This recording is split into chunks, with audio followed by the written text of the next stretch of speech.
We'll try this again. Hang on.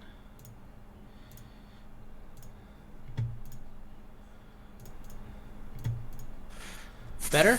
Sounds better to me, right? Better? Sounds better to me, right? Better? Sounds better to me, right? Not so fucking looping. Better? Sounds better to me, right? Not so fucking looping. Better? Just, you probably suck.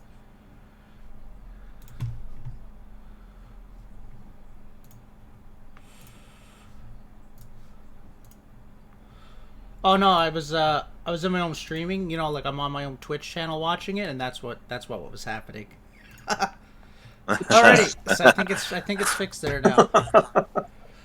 Thank you for the host. Thank you for the Twitch Primes, Jamson. I really appreciate it.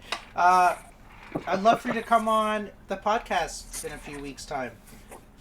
But we'll talk about that off stream. And hey, what a flippity flop though! This is Stranger, our big moose. And we're here at Faultarian Journal number 8. Guys, this is 8 weeks in a row. This is super fucking fantastic. I hope you've really been enjoying this stuff. And I'm here today with 2 special guests. The man, the myth, the legend, Sockcap. And the poster boy of Fault, Reverb. And of course, I'm here with Gotta Get Swole. And unfortunately, S.A. Reed could not join us here today. But we're going to keep rolling it, baby. Shout out to S.A. Reed. He made that a little intro music. And, Reverb, Sockcap, and Chandler, please introduce yourselves. Who wants to go first? Introduce us?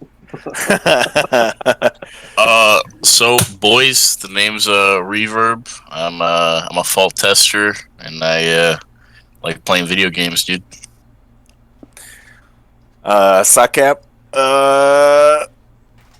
old streamer, old man, former rank 1 fault player for the EA weekend, baby. Reverb wasn't, so you know I got that going for me. Sock forgot to tell he's bald, by the way. I am bald.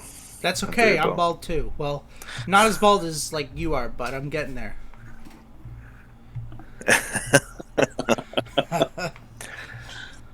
Wait, what do you mean? What do I mean? I still got plenty of hair, dog. Come on, bro. How you gonna? Not as much as me. I mean, that's true. I guess that's true. Hey, give me 1 second to close my door. I don't want to catch any background noise. I'll be right back. And Chandler, please introduce yourself. Yeah, so yeah, at Gotta Get Swole, still here in the background, Awesome. adding whatever I can. So, for anyone that doesn't know who Gotta Get Swole is, in particular, we've been friends for almost 10 years there now. I met him back when I was 15 years old in science class in grade 10. And we've been friends ever since. And we're here now. When it comes down to it, Chandler's usually the businessman, to the most part. Like, we kind of do it together, but Chandler is the voice of logic most of the time. And we got Katro. Thank you for the follow. I really appreciate it. So today, guys, we got our Act 1 there. So we're going to go over Sockcap and Reverb's story. Ask them how they got into Paragon, ask them how they got into Fault, so on and so forth. Their goals. We got a few extra topics, of course. And then for Act 2, we got why depth, not why is depth. Why depth? Like, why is depth important for a MOBA? A few ideas for depth. And then what would be a few things they wish that they knew when they started playing a MOBA that they could share with us. Then for Act 3 there, after a little quick 10-minute break, we have roles. So Reverb and Sock, if I'm not mistaken, usually play ADC and support, so that's what we're going to start with. But of course, we're going to talk about every single role and how it is different in Fault compared to Paragon. And if I'm not mistaken, there hasn't been any quote-unquote tester stuff yet, from my knowledge, for this new patch, if anyone knows what I'm talking about. So it's actually like a perfect time, because we're going to be talking before that for the public knowledge before. So what I'm trying to say is they can't tell us anything that they don't know. You know what I mean? If that makes any sense. Mm-hmm. And then we got another extra topic. We'll see. We'll see. So, Sockcap, it's up to you, man. Tell me, why do you love MOBAs? And what made you get into Paragon? I didn't. Well, I used to, like I said, I haven't said it on this, but I came from like a fighting game background, right? Played Smash, so uh, I did that for like 15 years. And one day I was kind of browsing through the free games on PlayStation. I saw that Paragon was free on the PlayStation Store, so I thought to me, honestly, what drew me in initially was that the like characters looked pretty interesting and detailed, and you had like a nice mesh up of different characters from different kind of genres. And I'd never played a MOBA before, so I booted in. I think the first character I picked was Grux. And I went like mid lane with him and got fucking destroyed.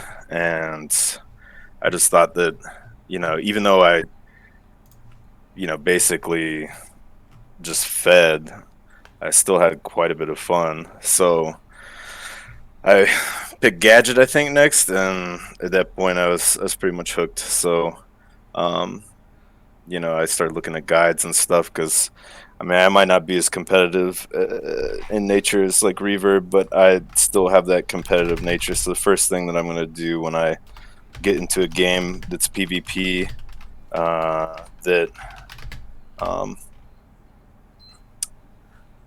the first thing I'm gonna do when I get into a game that's PvP oriented or is just a PvP game is I'm gonna look up guides because I wanna, I want to learn, I want to improve and get better. So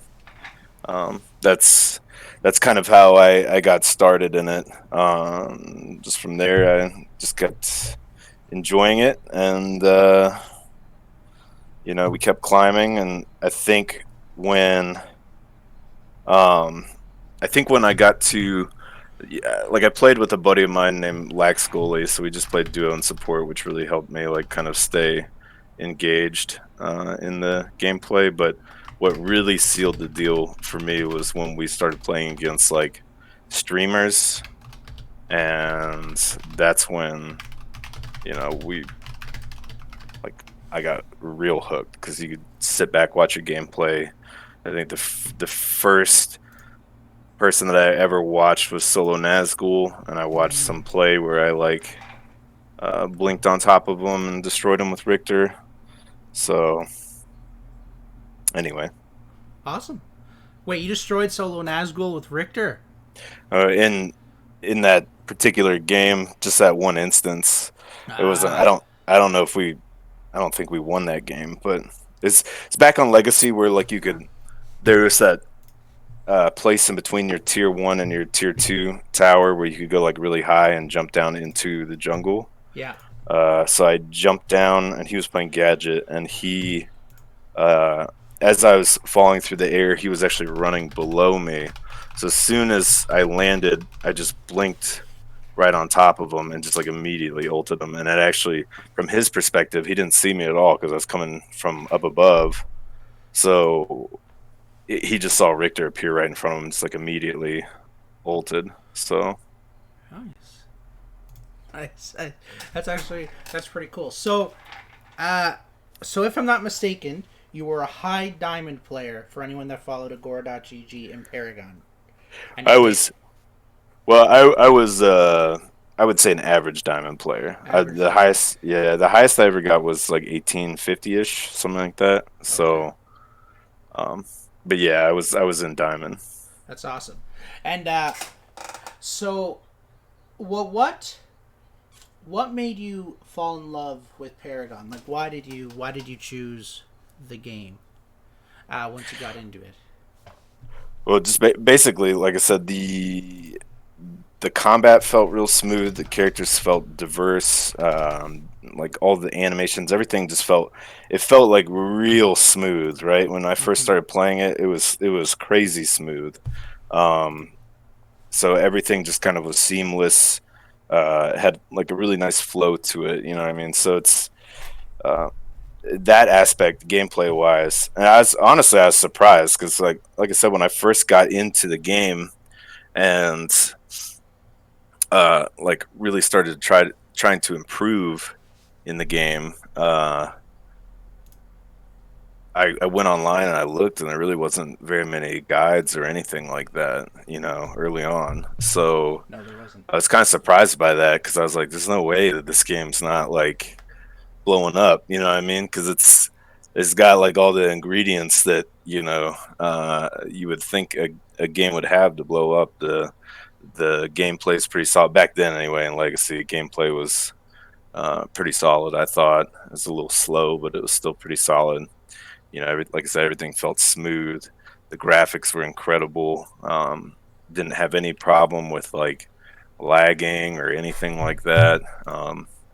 So all in all, it just felt, and everything just had impact to it, and all the abilities had impact to it. It felt like pretty rewarding when you hit like a clutch ability or whatever.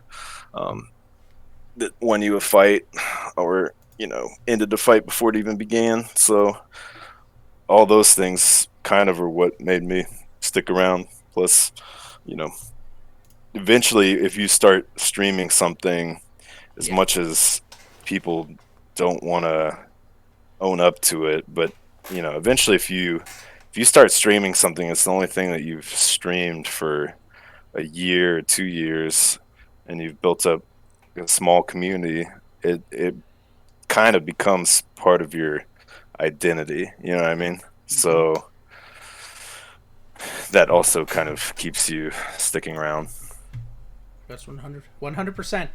And I'll just throw in, so I remember my first game. So if it actually wasn't for Steve, the guy that made the intro there, I would have never played Paragon. So I remember playing Paragon myself on Legacy. I played one map. I didn't even finish the game, and I played as Greystone. I got pooped on. Never played a MOBA before in my life. Went and said I was going to go have supper. Never came back. Got kicked out of the game. And then 6 months later, I came back and gave it another try after Steve hounded me. And it was on Monolith now. It like just came to Monolith. It was like day 2 of Monolith. And I came back, and I played Murdoch. And I just fell in love. Like, I don't know how else to put it. I fell in love. I also did my research, though. I finally understood what it meant to rotate and, like, hit your CS and all that stuff. I didn't get it at first. That first, like, 30 minutes I played. Yeah, and that was what kicked me off into my MOBA legacy that I am currently building upon. So, Reverb, how did you hear about Paragon? Were you a MOBA player before Paragon? No. My like gaming background before Paragon was I've been like PC gaming since I was like pretty young. I think I started playing PC games when I was like 6 or 7. So I'd play like a lot of like old RuneScape, play like WoW back in the day, and I got really hooked into like StarCraft 2 whenever it was like in its heyday. Okay. But then like a lot of my friends in like middle school had PS4s, and in high school had PS4s, so I started like playing some PS4 more and stepped away from PC gaming as often. And one of my good friends, Micah, he actually like lives down the street from me. We were in his basement playing. I think we were playing like NHL, and he was like, "Yeah, there's this new game I'm downloading right now," and I'm like, "Oh, okay." And while we're waiting to see it, like have it download, he shows me the trailer, and I don't know if you guys have seen this trailer, but it's like the PlayStation reveal trailer, and it plays this like M83 song in the background, and it is the most like beautiful, well done trailer with it's like all the legacy heroes like just duking it out.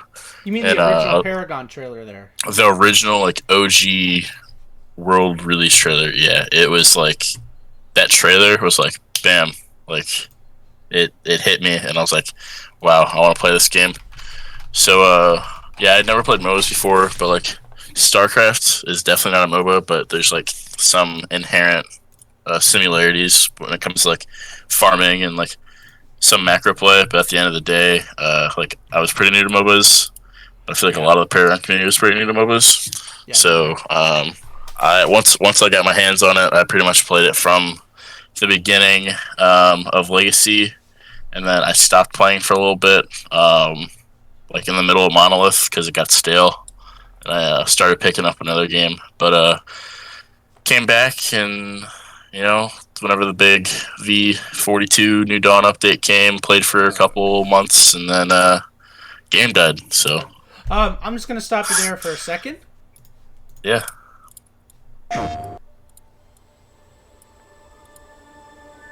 This is what Reverb meant by the trailer, guys. For anyone that hasn't seen this, or just to put you on a little nostalgia trip for a second.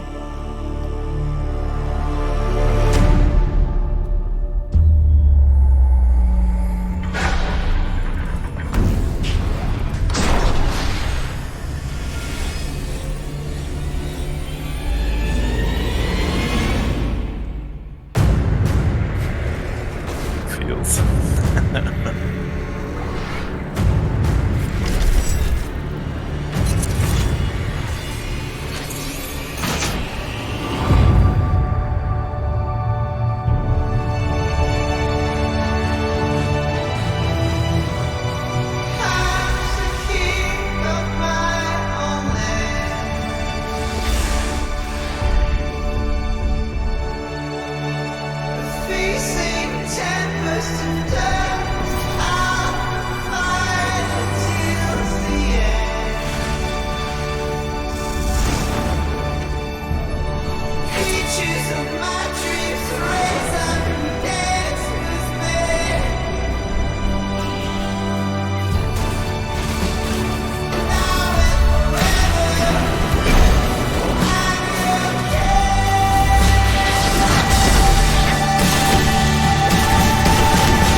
Oh boy. Hey, Sock, your eyes are sweating, bro.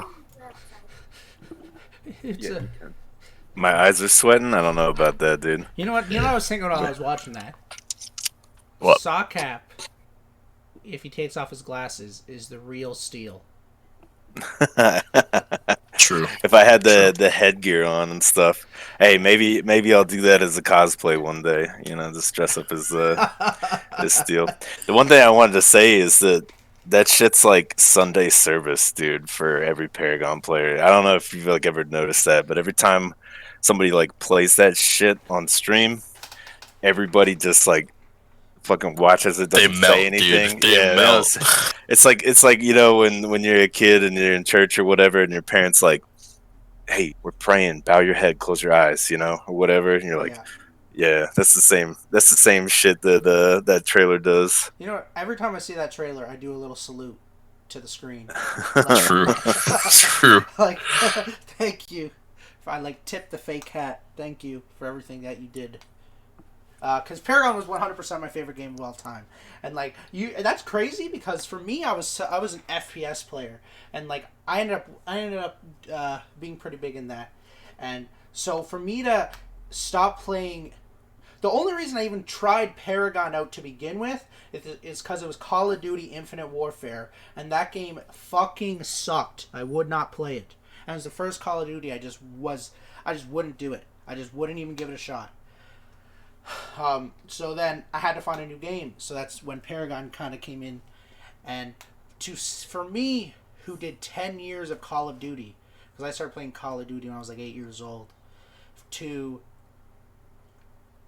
try out this new game, and for me to say it's the best game of all time is like, that's just mind blowing to me, and I don't know, I'm really excited to see what Fault's gonna do, in the future. Yeah, definitely. So Reverb, sorry. Yep. I was cut off Sock, that's why I said sorry. No. Go ahead. I was gonna say, how did you get into Fault? Like, how did you become a tester, and how did you and Sockcat meet? That's a loaded ass question, but so kind of two ways. So I originally heard about like Fault from I think a British YouTube video, and I was like, oh, that's interesting. And Britick, I don't know how he heard about it. I guess he was like looking on Reddit or something, but he got in super early, right? There's like literally like 8 people in this Discord, right? It's like the devs, Britick, and like some Britick stands, right? And then I joined, and I'm like, oh wait, these names look familiar, and it wasn't Britick that looked familiar. Omninot and Fresher Than Febreze, which I don't know how aware Chad is, but are two like the main founders of Fault. I used to play Paragon with in a TeamSpeak group called the Marauder Clan, which is crazy. It's like 3 years ago. But anyways, so I was like, wait, I know these people. And I DM'd Omni and kind of like caught up a little bit. And then got in a tester. It was like probably one of the first like 5 testers.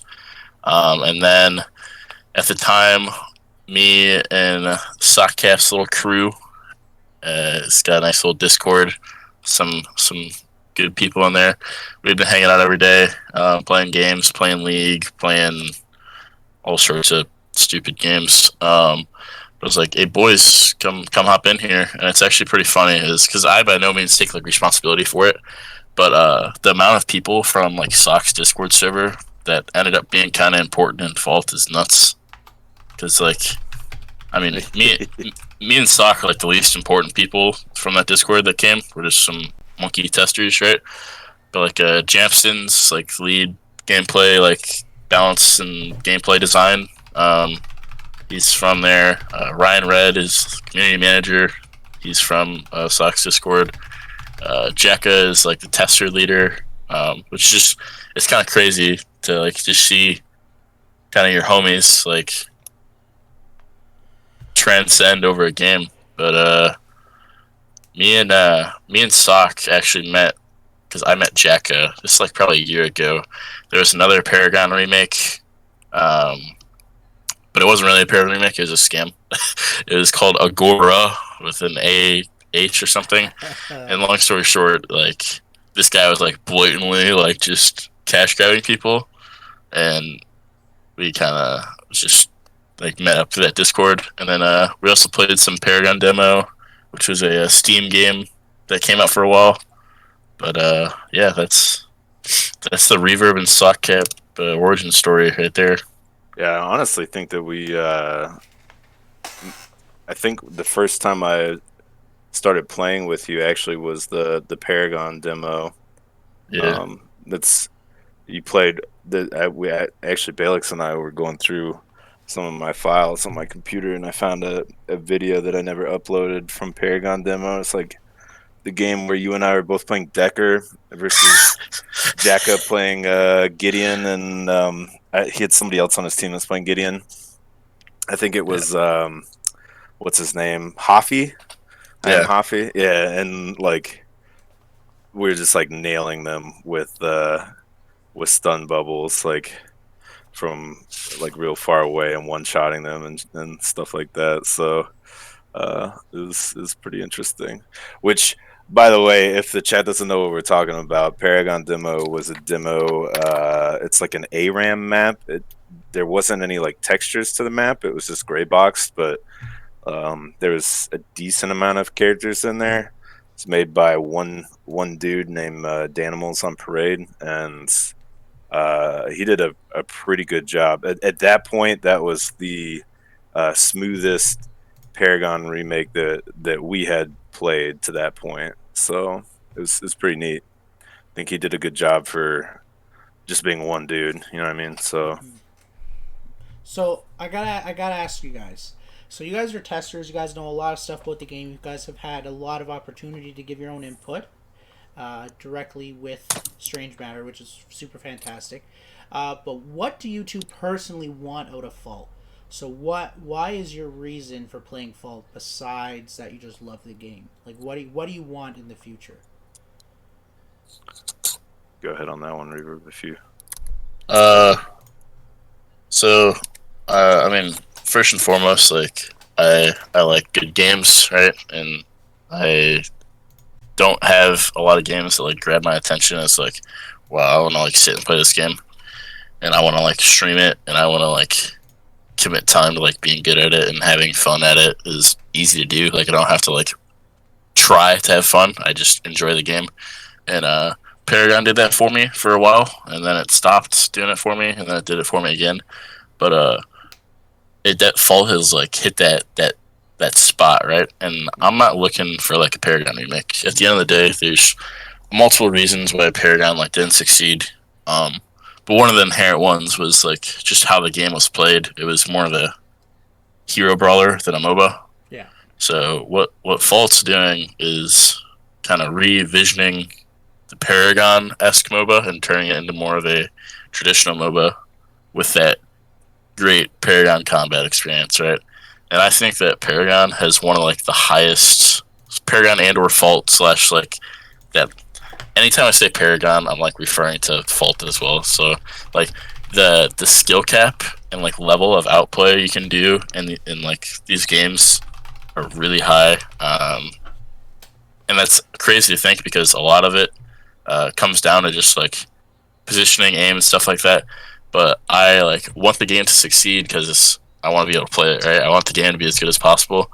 But also like over the past 6-7 months or so, like I've become like emotionally invested in this game from like seeing it go from literally like a gray box map with like horrible UI and like really laggy servers and game breaking bugs to like what EA is gonna look like and all the crazy stuff that's coming. Like I've made some amazing friends over the past like 6 months because of this game and like met great people and like given myself an opportunity to be a part of something really special with Fault.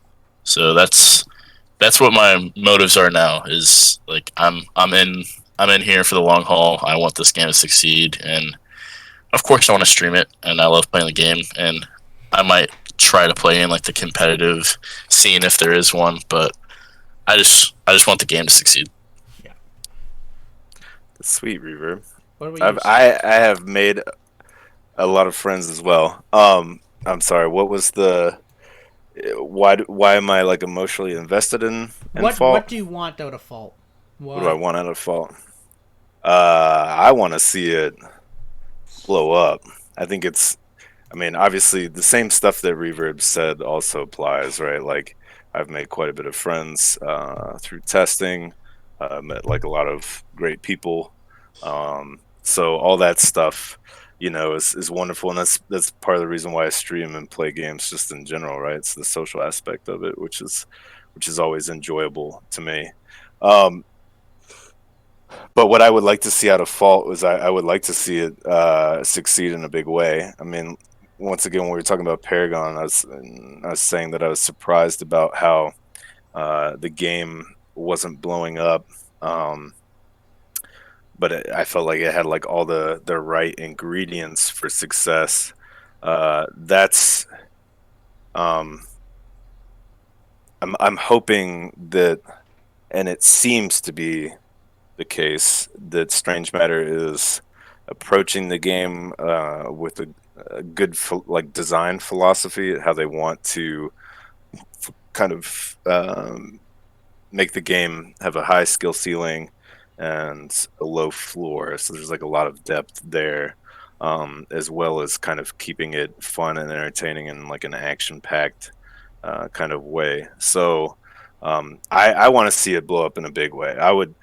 I would actually fucking lose my mind if, you know, 3-4 years from now, you're seeing people on a big stage playing like you would League or Dota or something along those lines. And a lot of people think that that's not possible.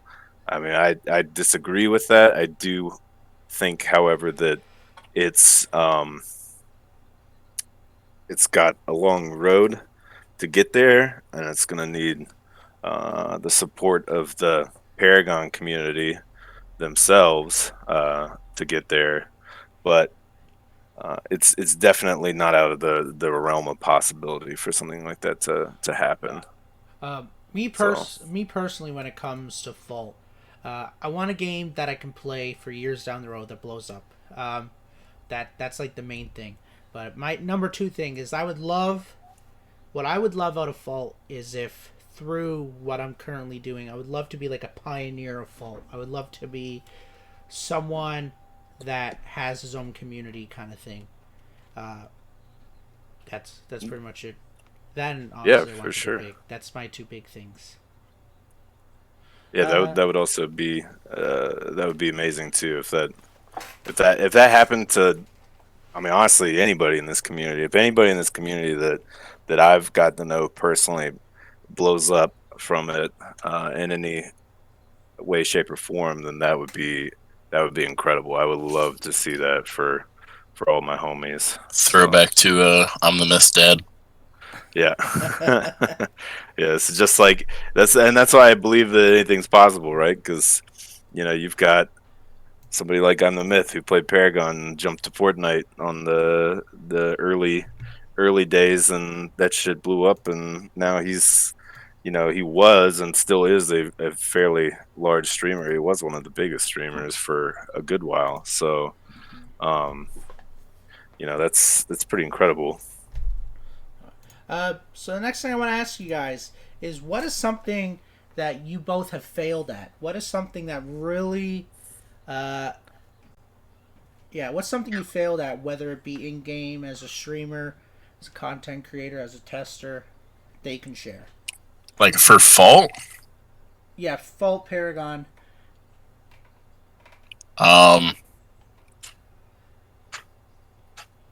Well, I think that something like that I've not necessarily failed at, but not done like as good of is like just streaming in general. Like during the first holiday access week, I played the game for like 12 hours a day and wasn't streaming for like the first like 3 days, and then I was like, wait, I should be streaming this, and just like trying to establish myself, because no matter what, I'm gonna play the game. It's just a matter of like what like if I want to stream, I have to like have an audience, right? Well, technically you don't have to have an audience, but I want to have an audience. So like just building up like the brand and essentially like my identity earlier would probably be something I could do. But I feel pretty like confident in what I've done, and I don't really have too many like regrets with what I've done with Fault. I've invested a whole lot of time into the game and the team and making it better. Even though I'm not like physically coding, but like it's not like in a bragging way, but there's things in the game that exist that like I have directly recommended and talked to like the development team that are either implemented now or being implemented for early access. So overall, not too much I'm really like sad at, I guess. For me, it's Gideon ults. I filled a lot of Gideon ults in tournaments, which wasn't that great. So made things kind of rough. That was back in actual Paragon. But somebody made a YouTube video out of it, which was it's pretty rough to watch, and we ended up losing that match. But in terms of failing other stuff, I don't think I've failed at anything. I'm pretty fucking great. So, if I was to say something I would have failed at since I came onto the Fault scene, was number one, I was in the Discord since like I've been in the Discord since December, but I never said my first word in the Discord until Alpha 3 weekend, actually. And the only reason I asked is I was one of those people that was like, what the why is my game crashing, is essentially what I asked. And then I started talking all the time. I really wish I took the time to explore other MOBAs, especially with how much I loved Paragon. Because once Paragon died, that was it. I never touched another MOBA after that. Like, I tried Smite out for a little bit after Alpha 3 weekend and stuff, but before that, I never touched another MOBA that whole time. And also, with my stream, I knew nothing about streaming at the time, and I just started up my stream, and I would just fix it as I go. I think I could have spent more time prepping, but that's whatever. Yeah, I mean, it's one of those things. Hindsight is 2020. You know what I mean? So I wouldn't feel too bad about that. But if you got, Hey, I got things. linked a video. Oh, is that the Gideon ult? Yeah, that's some quality shit right there. Hang on, guys. You guys got to see this video. Oh boy. It's a rough one, dude. Oh yeah, I've seen this before. It's very rough. One big ult though, one big good ult though, that changes the whole game.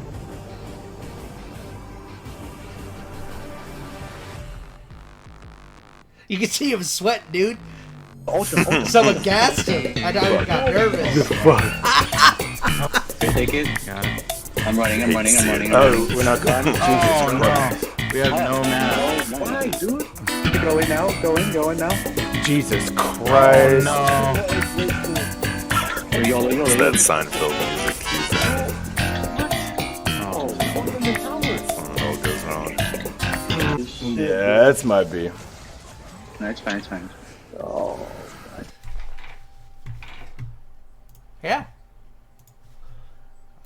So that's that video. One game, by the way. Wait, that was all Yeah. one game. Yeah, it was all from one game. Yep. So all from one game, my friend. Yeah, one Gideon ult can change the whole game.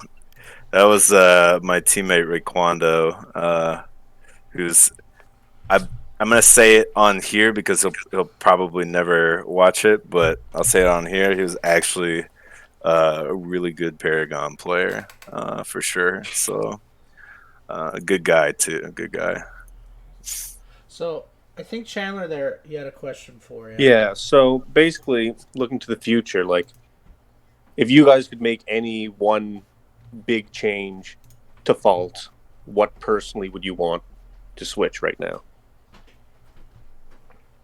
Whether it be a new feature or, like, just a rework of something that you just find annoying or something you want to see that may never actually be a thing?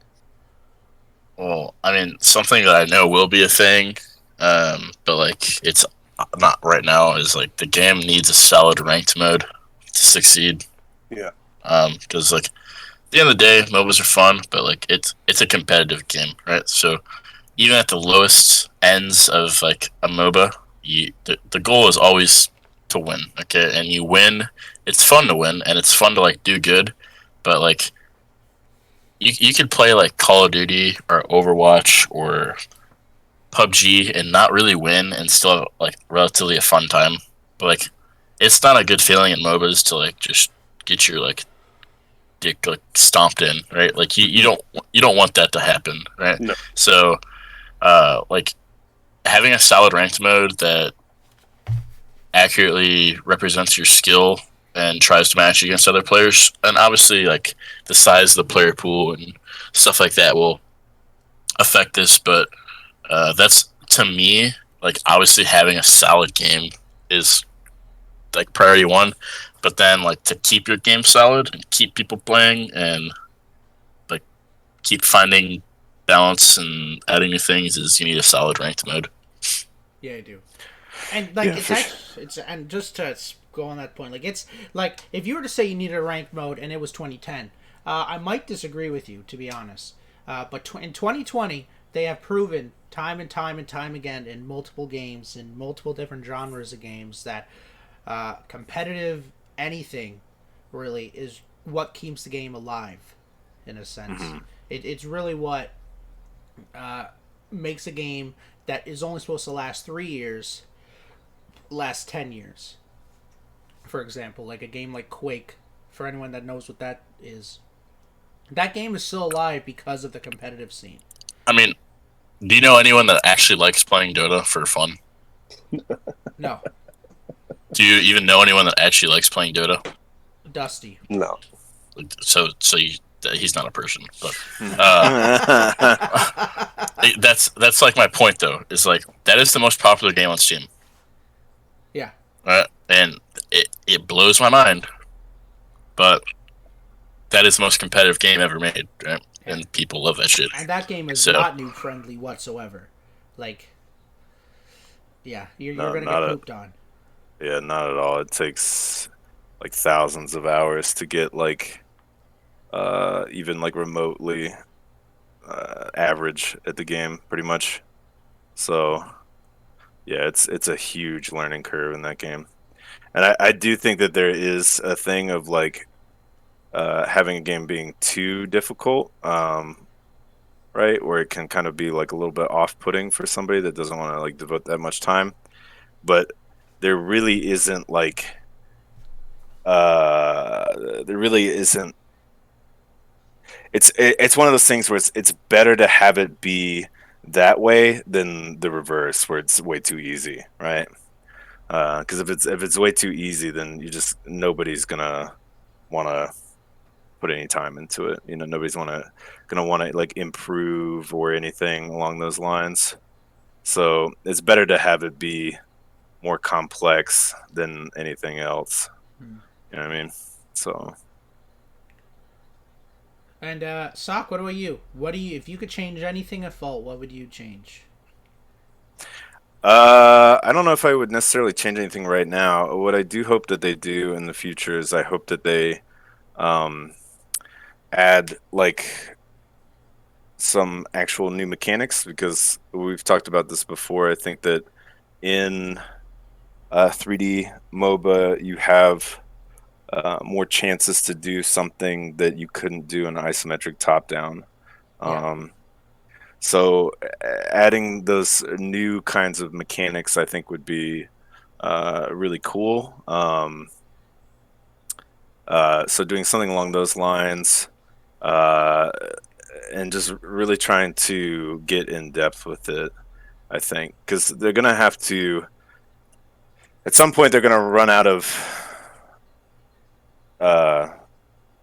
assets, right? And they're gonna have to make their own heroes, and Yeah. hopefully by that point they financially are doing, really well. But when they get to that point, like, they're gonna have to really try to figure out a way to make the game pop out, more than like League or Dota, or at the very least Smite, right? It's gonna have to pop out a lot more than Smite does, which, I mean, I think it already will in some senses, but they're gonna have to get to that point where they're pulling people from other games, and I think one of the ways to do that, like I said, is to just really make some interesting characters that utilize that 3D space well, and I think that would be that's what I would like to see anyway. They do something like that. Cool. Yeah. If I had to say one thing, I would love to see more of Fault that I currently haven't seen, and I'm sure it's gonna happen. I just want to see it get. Oh my gosh! Look at me get pooped on. I just want to see it get to the level of what Paragon was in, like, the way it felt and smoothness. And I think they're gonna get there. I just think it's gonna take a lot of time. A lot. I think, over a year. I think it'll be here a lot sooner than you think. Did you hear that, folks? Yeah. Right from the poster boy himself. Yeah, I'm excited, man. Oh my gosh. I mean, at the end of the day, like, so I don't want to talk about any other like projects. Whenever you're building a game, like, I'm no game developer, but I can rationalize my thought process here. Like, whenever you're building something, like if you want to build a house, you don't start with the shingles, right? You don't start by painting the house. So what Fault's done is like built a really strong back end server side. They started with the foundation before the house was even built. And they've got their own like in-house version of Unreal, and they've at least tripled the size of their development team, and they've been outsourcing AAA professionals, like, contracted to come in. Yeah. They're their own company in Montreal, they're doing all the right things, like first. So it's really easy. Well, I shouldn't say easy. It's a lot easier to add on whenever you have a solid, sturdy, like basement. Right, you have a solid, sturdy foundation that you can build on top of, rather than like a crooked on a hill, like in a hurricane foundation to build on. Right, so. What the whole alpha weekends were and what we've been doing so long for testing was getting that foundation, like in that cornerstone, really sunk in, really placed firmly, and try to work out as many kinks as possible. And moving towards early access, the goal is definitely to make the game more marketable, more fluid, and more like just enjoyable. Because I think that a lot of people may disagree with me. I think that the gameplay right now in Fault, like performance aside, visual fidelity aside, the raw gameplay is right there with Paragon. It is the same characters, and the way that they've paced the game, in my opinion, is way better than Paragon was paced. But it's just the thing that Paragon had was the camera shakes, the feedback, that AAA millions of dollars of like assets and lighting. But I think that everyone's gonna be thoroughly surprised and happy here soon with what they're doing.